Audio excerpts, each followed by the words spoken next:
First of all,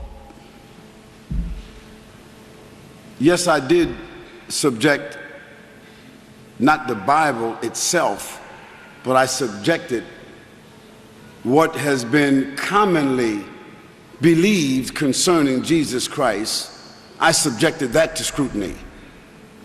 And I did so with evidences and references from the Bible, Old and New Testament, of which I've only given to you maybe a tenth of the references which I have here, which itself is only a tenth of the references that could be made available to you.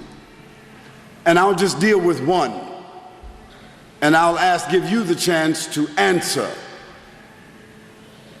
You give me one reference in the Old or the New Testament to the Trinity. One reference. And the only one you'll find is the one that has been expunged, abrogated.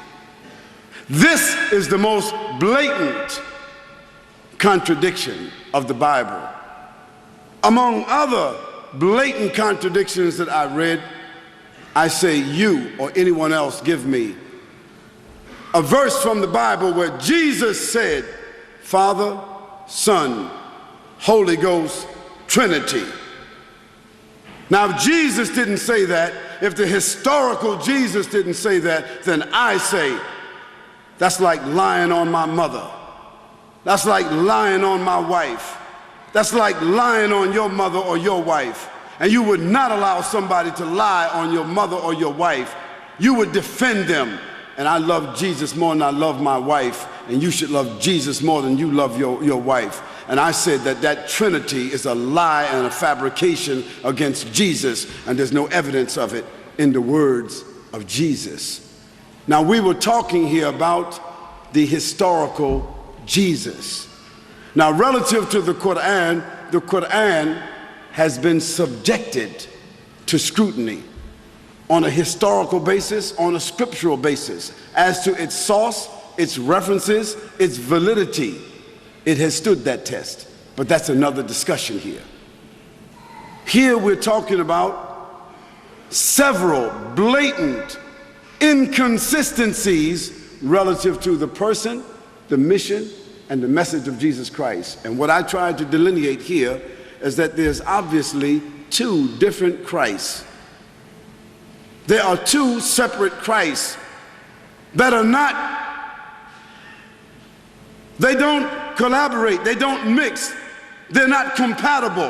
One has got to be a lie and the other one's got to be the truth. Now, if the historical Jesus that I gave reference to is a lie, then it's up to the people to say that historical Jesus that you referred to is a lie. And the one that I referred to as being the mythological Jesus created by Paul in the church is the truth. So now I give you the chance to give us just one evidence of the Trinity, since that's the biggest lie. Good try.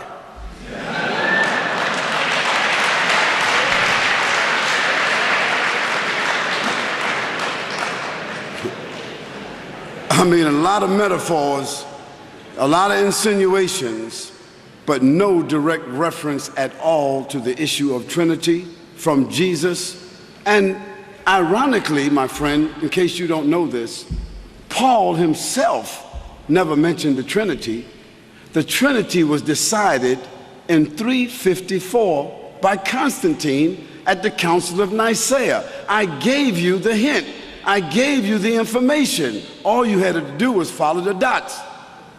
Now, I want to make it plain that we Muslims and Christians, we cousins. See, we cousins. We're all one human family. And we ain't gonna break out no knives or no guns, and we ain't gonna take nobody hostage here. And we're not gonna start no new crusade. What we're trying to do here is, we're trying to reason, said the Lord.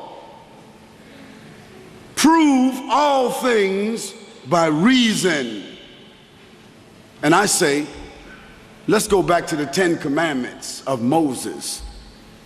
Before we start getting hypothetical, let's go to the 10 Commandments of Moses that starts out like this. Hear ye, O Israel, the Lord thy God is how many? How many? End of story.